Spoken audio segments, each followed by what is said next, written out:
Ms Legalista, aka Attorney Sheila here. I want to jump right in to this shocking lawsuit. I had no idea about this Apple Air tracking device. This lawsuit's just been filed just a few days ago, about a week ago, and apparently there had been some concerns and questions raised about this product before Apple put it on the market. Apple had said, "Hey, we don't have any concerns. We've provided some ways to mitigate it being used improperly." But let's just go ahead and jump right into this because I want to go over this introduction that gives us the background information about it. I think some of this is very concerning to anyone who, maybe you have people that don't need to know where you are. All right. And, if you've heard me talk before, some of these introductions, I love them because they read like, I don't know, they're just narrative stories. They read like stories. All right, introduction here. Each year, an estimated 13.5 million people are victims of stalking in the United States, with nearly 1 in 3 women and 1 in 6 men experiencing stalking at some point in their lifetime. Stalking can manifest in a host of ways, most often through unwanted and repeated behaviors, such as phone calls, texts, visits, gifts, internet posts, or any other series of acts that would cause fear in a reasonable person. Regardless of the acts the stalker employs, the common thing of stalking behavior is the fear elicited in the victim. This fear undermines and erodes a victim's autonomy and drastically disrupts their day to day life. 1 in 8 employed stalking victims miss time from work because of their victimization, and more than half lose more than 5 days of work. 1 in 7 stalking victims move as a result of their victimization. Unsurprisingly, stalking victims suffer much higher rates of depression, anxiety, insomnia, and social dysfunction than people in the general population. Technology has increased the tools available to a stalker with burner phones or call blocking software, providing anonymity and free email services, and social media platforms providing a limitless vector for harassing electronic messages and posts. One of the most dangerous and frightening technologies employed by stalkers is the use of real time location information to track victims. These technologies allow stalkers to follow their victims' movements in real time and to undo any attempt on the part of the victim to evade or hide from the stalker. If one's location is constantly being transmitted to an abuser, there is no place to run. One of the products that has revolutionized the scope, breadth, and ease of location based stalking is the Apple AirTag. Introduced in April 2021, this device is roughly the size of a quarter, and its sole purpose is to transmit its location to its owner. What separates the AirTag from any competitor product is its unparalleled accuracy, ease of use. It fits seamlessly into Apple's existing suite of products, and affordability. With a price point of just $29, it has become the weapon of choice of stalkers and abusers.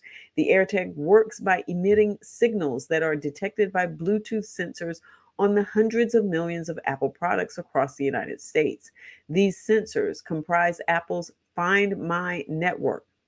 When a device on the network detects a signal from the missing device, it reports that missing device's location back to Apple, which in turn reports it to the owner. The ubiquity of Apple products and their constituency in the Find My network means that an AirTag can more reliably transmit location data than any competitor.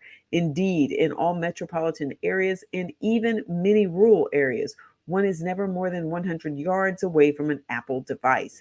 Thus, one is never more than 100 yards away from having location data transmitted back to Apple.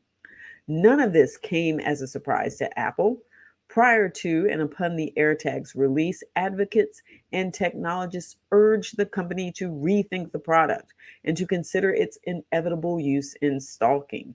In response, Apple heedlessly forged ahead, dismissing concerns and pointing to mitigation features that it claimed rendered the devices stalker proof.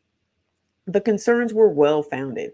Immediately after the AirTag's release and consistently since, reports have proliferated of people finding AirTags placed in their purses, in or on their cars, and even sewn into the lining of their clothes by stalkers in order to track their whereabouts. The consequences have been as severe as possible. Multiple murders have occurred in which the murderer used an AirTag to track the victim. Similarly, individuals have been murdered or murdered others when using AirTags to track down stolen property and confront thieves. Its stalker proof protections exposed as totally inadequate.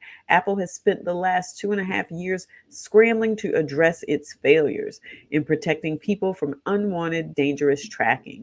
To date, most, if not all, of these failures persist, and Apple continues to find itself in the position of reacting to the harms its product has unleashed, as opposed to prophylactically preventing those harms. As one commentator observed, you wouldn't allow a car to come to mass market without having vigorous testing. So why are we allowing smart tech to just be released and then fixing safety features later? The effects are devastating. Finding a mysterious homing beacon hidden in your personal effects or your car is a terrifying experience. It forces an undeniable reckoning with the fact that someone, perhaps someone you know, perhaps not, is aware of your every move. And you can see pictures there. And this fear necessarily leads to another. What will happen if one's stalker acts on this new information, showing up unannounced and unwanted with ill will intent? What are the possible outcomes of being tracked without your knowledge or consent? The outcomes can be devastating. And you can see some pictures there. Plaintiffs bring this action on behalf of themselves and a class and subclasses of individuals who have been and who are at risk of stalking via this dangerous product. Apple's acts and practices, as detailed further herein, amount to acts of negligence. Negligence per se, intrusion upon seclusion, and product liability constitute unjust enrichment and violate California's constitutional right to privacy. I'm going to skip all that.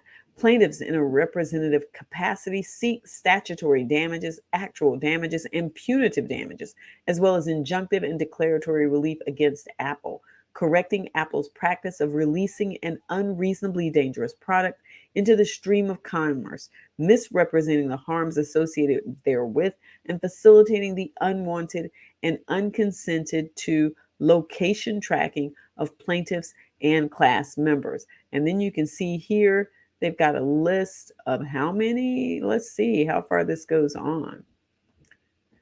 54 plaintiffs, and then you have the defendant. All right, so I'm going to save the factual allegations to another video because I like to break these up. Otherwise, we're here forever. But that gives you some of the background information about this. And I remember when they came out, I didn't pay it a whole lot of attention because it was being marketed as something you could use to put on your device in case your device is stolen. I remember it being marketed that way. And I just remember thinking, so am I going to go track down some burglar or robber or thief who stole my, and I don't know where they are or if they have a weapon? Who would do that? I just remember thinking I wouldn't do that. I mean, I could see maybe wanting to keep up with a small child, but as far as putting it on a device, because I'm concerned about the device, I wouldn't do that. But yeah, it seems like there are definitely some more issues with this. Stick around. I'm going to break up this lawsuit. We're going to go through the factual allegations next. Don't forget to give the video a thumbs up and let me know in the comments, do you have one of these? Have you ever used one of these? Do you know someone else who has one of these? And let me know, are you supportive of this? Have you had problems with this? All right, don't forget to give the video a thumbs up. Don't forget to hit the notification bell, and peace.